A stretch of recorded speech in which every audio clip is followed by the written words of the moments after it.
Yep. It's a weird one.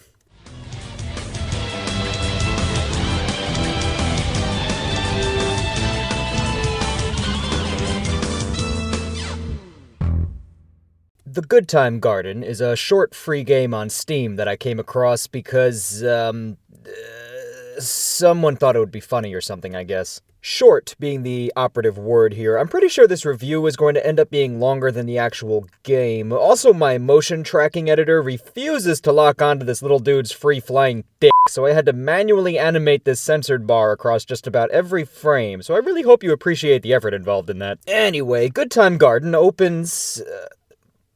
Well, like this.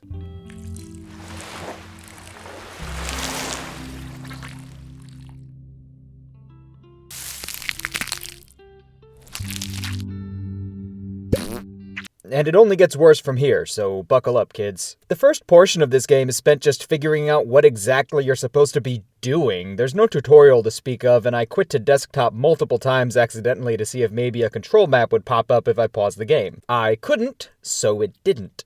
Movement controls are fortunately pretty easy, with W, A, S, D, or the arrow keys to move, but the action buttons took some finding. I had to just kind of run my finger down the keyboard like a stenographer at a jazz concert and make a note when I hit one that did something. Fortunately, they can all be remembered with an easy mnemonic. N makes you shoot a stream of, something out of your snout, I guess? So that's N for nose water. M to pick up certain items, so that's M for manual labor. And space is to bitch slap a motherfucker for invading your personal space. So yeah, once you've figured out how to do things, the next phase in the operation is figuring out why to do things. And where. Actually, why is a question that's going to pop up a lot with this game. Why do I have an infinite amount of nose water? Why do I continue to smilingly feed various plants and animals to this weird ground lump despite it very clearly being a bad idea? Why is my cock out? I have no answers for any of those questions. However, why is my cock out is my favorite out-of-context quote for any of my videos thus far. Gameplay largely revolves around wandering around until you see something that's either moving or a slightly different color than everything around it, and then either snoot water, slap, or pick it up, depending on what it is. Once you've more or less figured that out, you're going to spend a good chunk of time moseying around trying to figure out where to go next. Sometimes available paths blend into the background, so you'll spend a decent amount of time backtracking and looping around to find a clear path, but other than that, everything's pretty straightforward.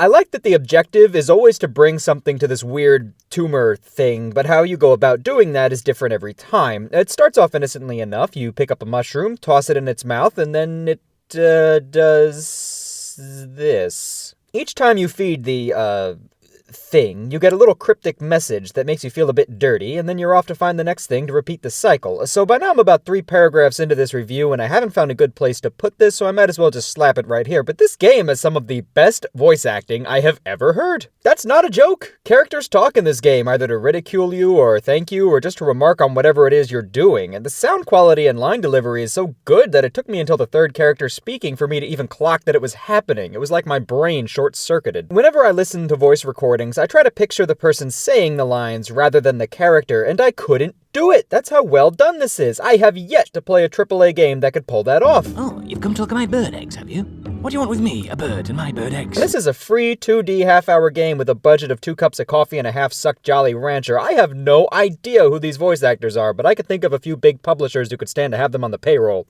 Ubisoft. No way! I guess if anything, I'm curious how they managed to get these lines out without laughing, because I don't think I'd be able to do I it. can see his butthole.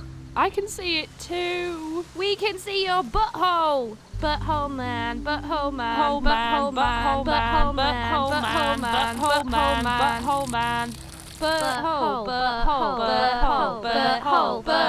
butthole, butthole. Let's see, what else? Oh yeah, you do this. Ooh. Honestly, it would be way easier and probably take less of our time to just show a full playthrough of this game, but that's the easy way out. I do have some minor criticisms, but they all land in severe nitpick territory, especially for a free game, and especially for a free game that's this well put together, so prepare yourself, because I'm about to be pettier than Tom Petty in a petticoat visiting a petting zoo. Sometimes you get caught up on terrain that it looks like you should be able to easily walk around, and whenever you walk through low grass or anything like that, it doesn't shift in any way, it just clips right through you. There's also no real way to figure out what the controls are or what you're supposed to do other than trial and error, which I wouldn't mind all that much, but the buttons that typically pause a game just quit straight to desktop, so it took a second to figure out what the hell was going on.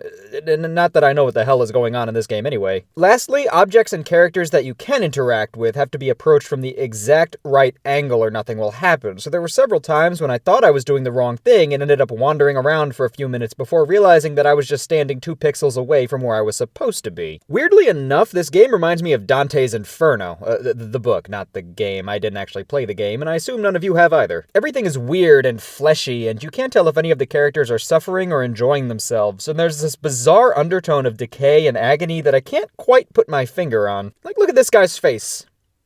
Look at it.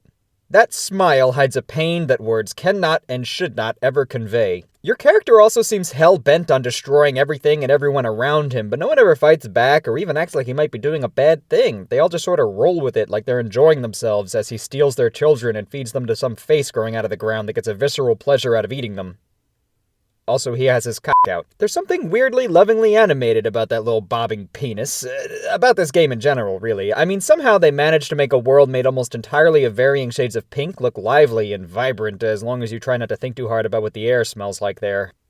Yuck.